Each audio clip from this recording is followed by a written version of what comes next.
Hello students,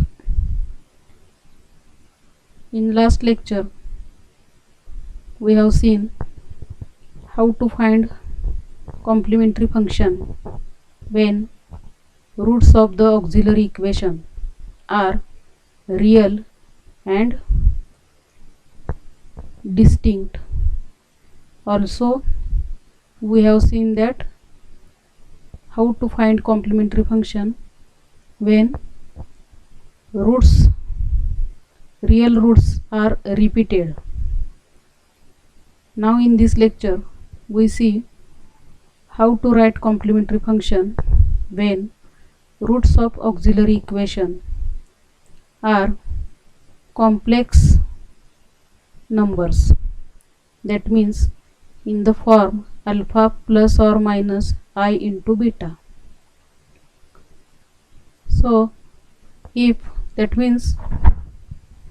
we solve auxiliary equation and find roots of that equation, values of d, and there may be any value in complex form or imaginary number, at that time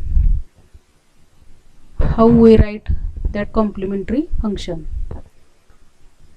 So we see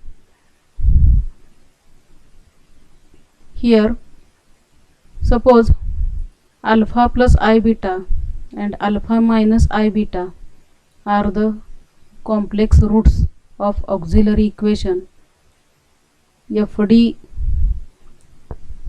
of auxiliary equation of f dy is equal to 0.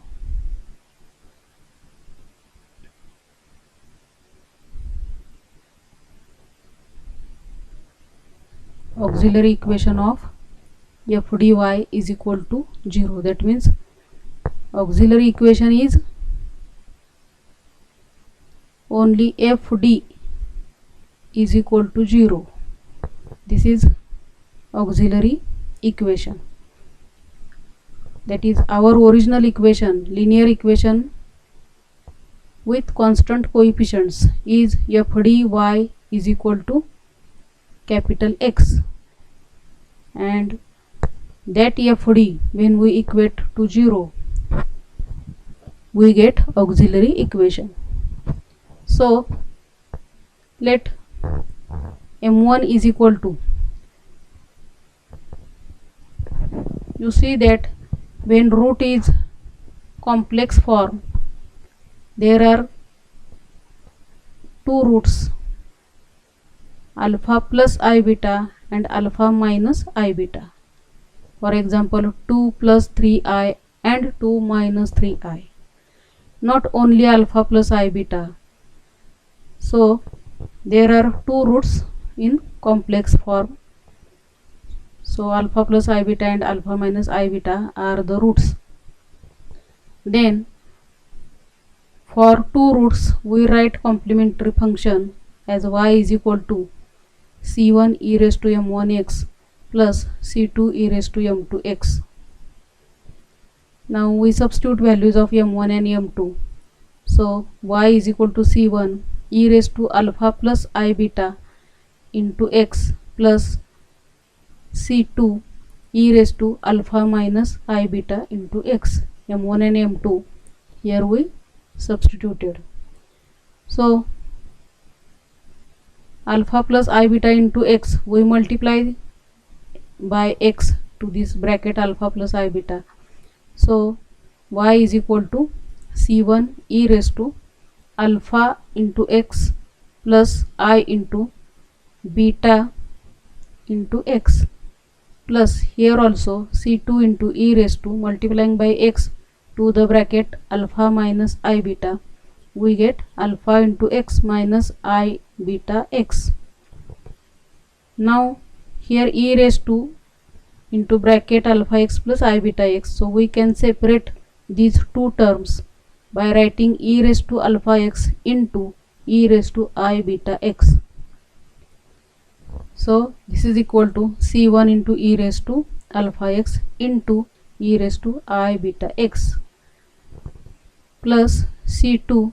Similarly here also we can write these two terms, e raised to alpha x into e raised to, this is minus I beta x.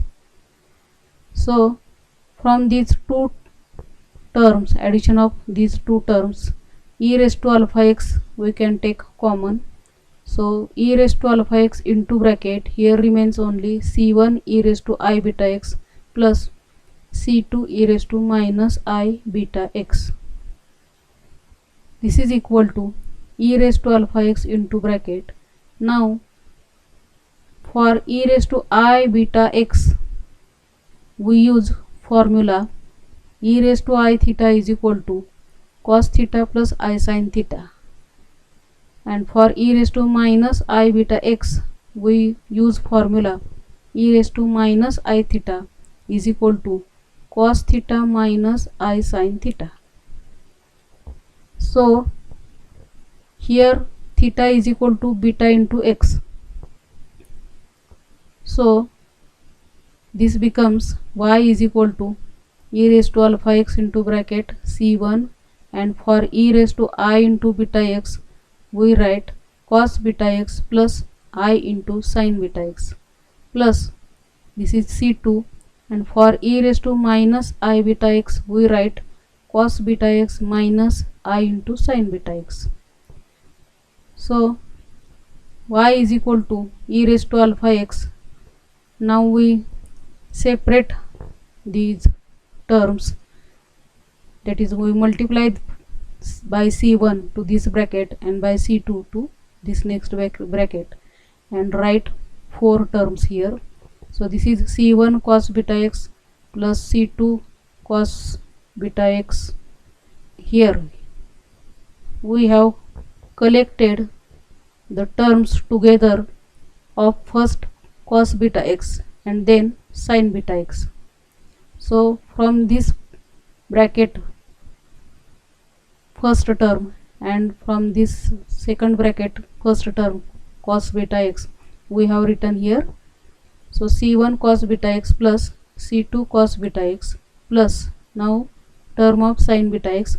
So c1 into here is I sin beta x, therefore write first I into c1 sin beta x plus here is minus I sin beta x, therefore minus I into c2 sin beta x, and now from first two terms we can take cos beta x common, therefore remains in the bracket, here remains c1 and here remains c2. So c1 plus c2 into cos beta x plus here we can take common I and also sin beta x.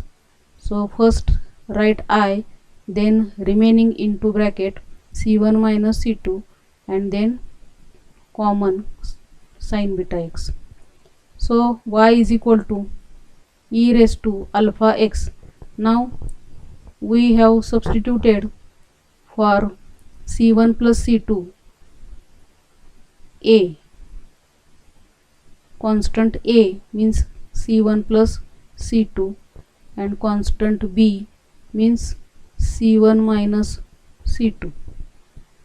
So this becomes y is equal to e raised to alpha x into bracket for c1 plus c2 a, so a cos beta x plus this is b is for I into c1 minus c2. So I is a square root of minus 1, c1 minus c2 whole, this is completely new constant. So for that we substitute b. So this becomes y is equal to e raised to alpha x into a cos beta x plus b sin beta x. So this is a formula for complex roots. If two roots at a time we get two roots complex, so alpha plus or minus I into beta or alpha plus I beta and alpha minus I beta. These are two roots. Then for that we have to write complementary function as e raised to alpha x into bracket a cos beta x plus b sin beta x.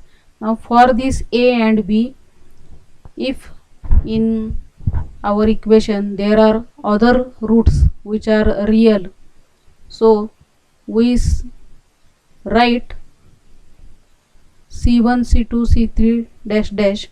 So for this a and b you can write c1 c2, or if c1 c2 are given to other roots, then the next constant you can write for a and b, c3 c4, anything. So I have written here y is equal to e raised to alpha x into c1 cos beta x plus c2 sin beta x. If the other roots are m3 and m4 and real, then you write here plus c3 e raised to m3x plus c4 e raised to m4x, like that. So you can write name of constant whatever you want. Now this is formula for complex roots. Now here also you see that if this root is repeated, complex root is repeated twice, then for that, similar to previous case, only we add here c1 cos beta x, we write c1x plus c2, then cos beta x, and c2 sin beta x, here we write. So you give the names to constants c1 c2 c3 c4. So next bracket, instead of this c2 we write c3x plus c4. If 3 times, then we have to write c3, here c1x square plus c2x plus c3, and here c4x square plus c5x plus c6, like that. So only we have to write constant like this if the roots are repeated. So remember this formula for complex roots. So we stop here.